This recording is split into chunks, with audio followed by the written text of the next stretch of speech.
আবার এসেছে যুগলে। রবীন্দ্রনাথ যেমন বলেছিলেন যে আমরা দুজনে ভাসিয়া চলেছি যুগল প্রেমের স্রোতে। ইদানিং কী হয়েছে, এক যুগল, এই শোভন, জল শোভন আর আর মোটা ওর বান্ধবী বৈশাখী, এ দুজন ওপেন একদম সারাদিন ওই যা করে আর কি, মানুষ যেটাকে XXX বলে, সেই করে বেড়াচ্ছে। এবং একটা রাজনৈতিক দল তাদের সাপোর্ট করে যাচ্ছে এবং ঘুরে ফিরে করতে বলছে, ঘুরে ফিরে।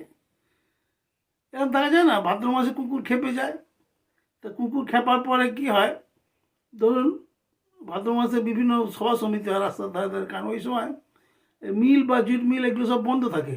শ্রমিকরা শ্রমিকদের উদ্দেশ্যে এই পার্টিগুলি মিটিং করে বোর্ডের মাথায়।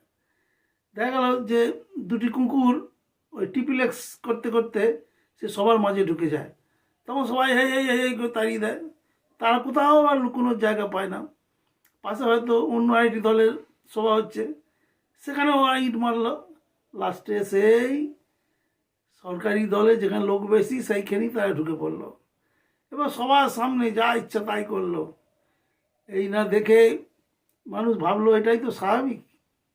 ঠিক আছে, এটাই আমাদের সেই যুগল প্রেমের রাধা আর কৃষ্ণ।